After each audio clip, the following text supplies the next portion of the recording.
Are the Steelers still Super Bowl contenders in your eyes? That's their first loss to a winning team this season. Mm-hmm. Very important to point out here. They are 2-2 in the last 4 games. They have 2 pretty brutal losses in those last 4 games.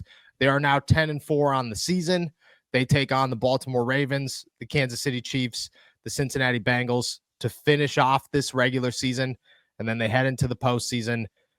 I mean, Philadelphia is 10 games in a row. You have to bring that into account. They made the Baltimore Ravens not look good 2 weeks ago. You have to bring that into account. But the Steelers have issues, man, and they are definitely apparent, and they are possibly growing along with some injury concerns. Are the Steelers still a Super Bowl contender in your eyes?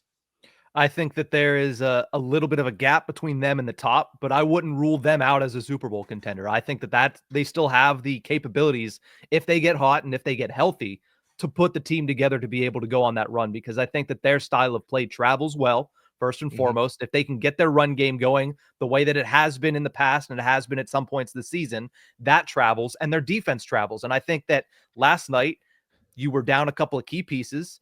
Philadelphia played the best that they could possibly play at a home environment, and you made a couple of key errors, because let's not forget, they played poorly without George Pickens, without Deshaun Elliott, which is a much bigger absence than I think a lot of people are giving credit for, without Larry Ogunjobi. They made key errors, and yet when Najee Harris fumbled that ball, they still, if he wouldn't have done that, they could have gone in the end zone and tied the game late in the third quarter and had a lot of momentum, because they had been carrying the momentum through the second quarter and into the early portion of the third. So I think that shows you that even when they're playing the hottest team in the NFL and they're still making mistakes, they can be in it. I think they have the talent to do it. They just need to get out of their own way. That's the biggest thing. What were we talking about at the early portion of this? The biggest issues yesterday, mental errors. Najee wasn't forced to fumble that ball. He just fumbled it and then punted it 6 yards forward. Mike Tomlin wasn't forced to not call that timeout or punt the ball in the fourth quarter. It was a mental error. So if they're healthy, I think they have the talent to do it. They just need to get out of their own way, and then they'll have a chance. I'm not saying they're a favorite if they do that, but they'll have a chance. I'm not saying the Steelers are done. I'm not saying the Steelers are no longer contenders. What I'm saying is that teams make mistakes, multiple mistakes, and still win games. The Pittsburgh Steelers are not a team that does that well.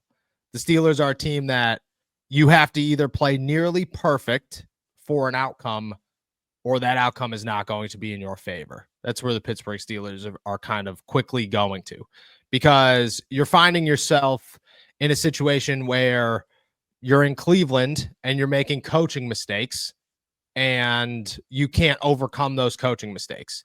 You're in Philadelphia and you're making coaching mistakes and on-field mistakes and personnel mistakes, and you can't overcome those mistakes. And to be even more honest, I don't know if maybe you have a different answer here, but Mike Tomlin has given me little reason over the last few years to believe that he is capable of not making mistakes, because he does. Mike Tomlin's a phenomenal coach, but Mike Tomlin is one of the most stubborn coaches in the NFL, and his adjustment time is absolutely atrocious. That's why the Steelers did not play Mike Williams all night long against Philadelphia. That's why Mike Tomlin took 17 seconds to call a timeout before realizing, oh, shit, I just wasted pretty much a full play and a timeout on this one after the 2-minute drill. That's why, I mean, to be honest, that's why the Steelers are still doing things like playing Cordero Patterson as much as they are. That's why Mike Tomlin week after week after week after week talks about how slow starts are not hurting his team when they clearly are. That's where I get nervous. As I agree with you, I think the Steelers have the talent. I think the Steelers have the defense. I think the defense looked damn good yesterday. Even giving up 27 points, they were without Deshaun Elliott, who solves a lot of those. He definitely does, because there were 2 or 3 moments where Jalen Hurts or Saquon Barkley or something runs through a DeMonte KZ or a Minka Fitzpatrick tackle, and you're going, Deshaun's making that tackle. And there's no questions asked. Deshaun's making that tackle. I think with George there, the offense is way better, and you have a passing game that's dangerous. I agree with that. I just am not very confident that the Steelers could get out of their own way because they've shown little that they can. And that's what it's going to come down to is you're no longer playing the Browns.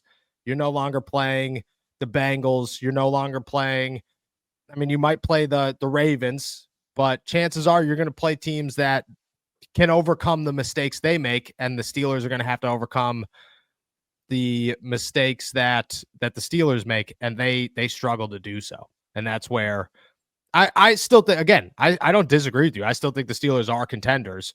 If you want to lay out their biggest worry, it is not the Steelers are not good. It is not Russell Wilson is fallen off. It's not any of that. It is very simply, I don't know how much faith I have in the coaching staff to allow this team to overcome their woes. And that's, I mean, you're not going to beat Andy Reid doing that. You're just not. At the end of the day, you are not. You couldn't even beat Nick Sirianni, who's out here fighting his tackle after slapping Connor Hayward around. I mean, you if you can't do that, you're in trouble. So that's my worry is can you overcome the coaches? And I just, as crazy as that sounds, because the Steelers coaching staff's phenomenal, I just don't know if they can. Where we currently stand, I don't know if they can. Yeah, it's tough, and it's very aggravating because you look at Mike Tomlin, and I said this last night, and it kind of became clear. I don't know why I never put this to myself before, but he is one of the best, if not one of the greatest of all time in preparation and motivation. But once that game starts, it drops off so drastically. And I'm not sure how that's possible, how you can be one of the best in preparation and motivation, but once the lights get bright, you become one of the worst of 32. And that's not an exaggeration because these are rookie head coach mistakes that he's been making. And he's what, 15, 16, 17 years into this thing. 19. But it doesn't 19. It doesn't mean that he's a horrible coach. It just means that his flaw is something that right now is hurting the Steelers, and his flaw is in-game coaching and clock management. It's always been that, but it doesn't mean he's a bad coach because the other things are very important. But whenever it's biting you the way that it's been biting the Steelers, that's when you look and you say, man, if only he was slightly better in game. Yes. And that's why everybody says he gets out coached, is because on Sundays he does. From Monday to Saturday, I'm sure he's the greatest in the league, but on Sundays he's not. And that's when everybody notices it. We'll see what happens. At this point where we currently stand, I mean, the Steelers are still 10-4, and you have to look at it and say they're probably still going to win the North. And that's, I mean, this was the season where Mike Tomlin was supposed to win 7 games.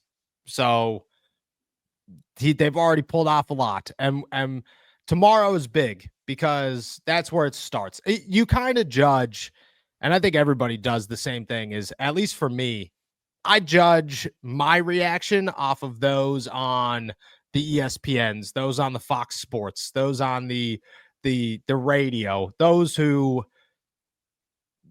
the overreactions are crazy and abundant and just over the top. And if my reaction today matches those tomorrow, I know I'm way overboard. If my reaction is dim compared to those tomorrow, I'm like, okay, Steelers might be in a little bit of trouble right now. So that's how I judge. I gave it 48 hours.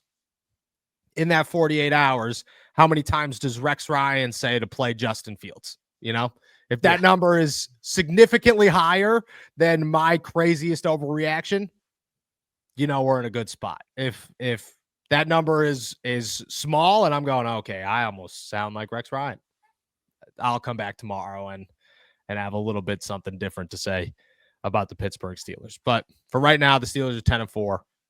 They still got a shot at the AFC North, but yesterday was it was a tough one to watch.